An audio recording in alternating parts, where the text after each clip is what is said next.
How to calculate sales growth in Excel. As the basis for our growth calculations, let's use the numbers located over here. The revenue data for Tesla from 2012 through 2022, shown in millions of dollars. The revenue in 2012 was $413 million, and in 2022, nearly $81.5 billion. So the growth rates should be quite spectacular. In order to calculate 10 growth rates, we need 11 data points. The most robust way of calculating sales growth in Excel is by using two steps. First, calculate the growth in dollars from year to year.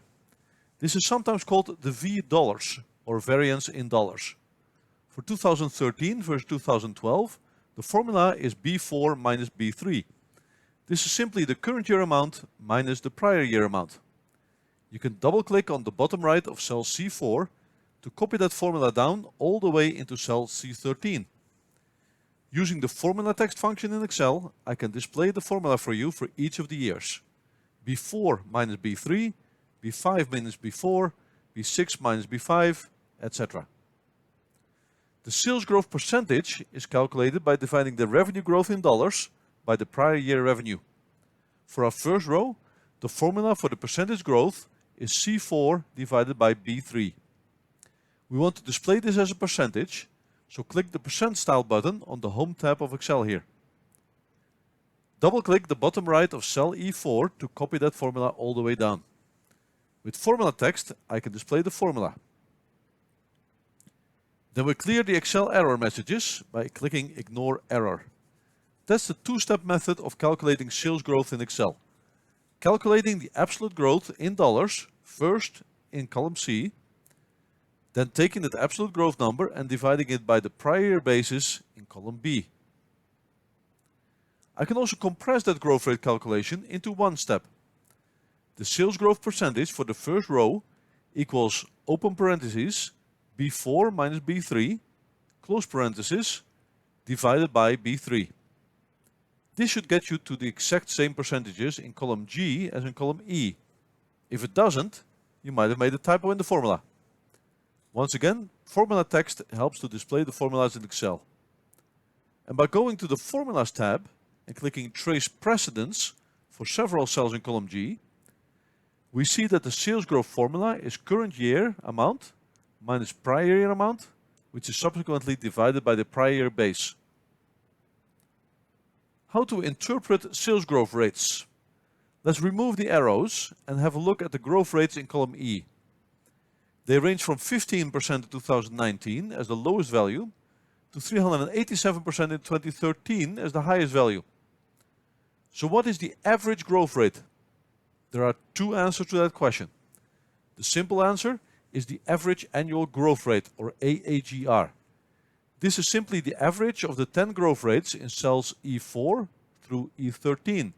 The AAGR is 86%.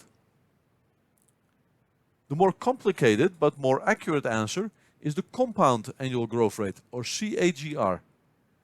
CAGR is the constant rate of return over a period of time, which only looks at the starting point, cell B3, and the ending point, cell B13, and then calculates what the compound annual growth rate needs to be to go exponentially from start to end point in 10 steps. To calculate CAGR in Excel, use the Excel function power, which returns the results of a number raised to a power. Insert function power. We need to fill two lines of function arguments. The number is B13 divided by B3. The power is 1 divided by 10, as we go from start point to end point in 10 steps. Hit OK. Now deduct 1 from the result, which is the same as deducting 100%, and you get to a CAGR of 70%. The average annual growth rate, AAGR, at 86%, is higher than the compound annual growth rate, CAGR, at 70%, which means that one or more outliers skew the AAGR. You have probably spotted the outlier. 387% growth from 2012 to 2013. In all of the other years, the growth rate is below the AAGR. So we are not dealing with a normal distribution of growth rates here. Here is what CAGR enables you to do.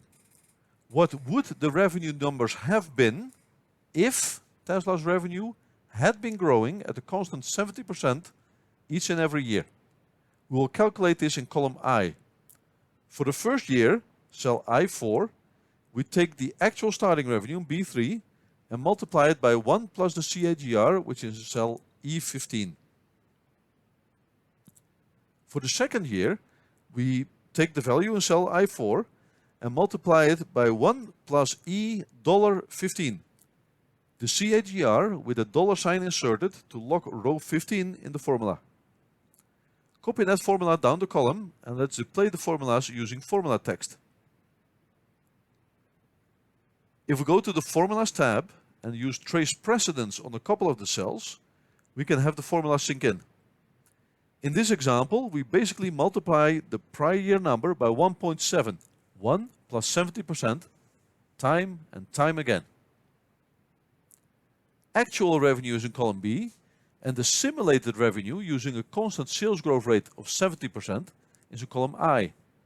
For each of the years, the amount in column B is higher than the amount in column I. And only in 2022 does the simulated revenue using CAGR catch up to get to the same ending point of the dataset. This is the effect of the outlier of 387% growth at the start of the dataset. Being aware of how AAGR differs from CAGR is key to interpret sales growth numbers.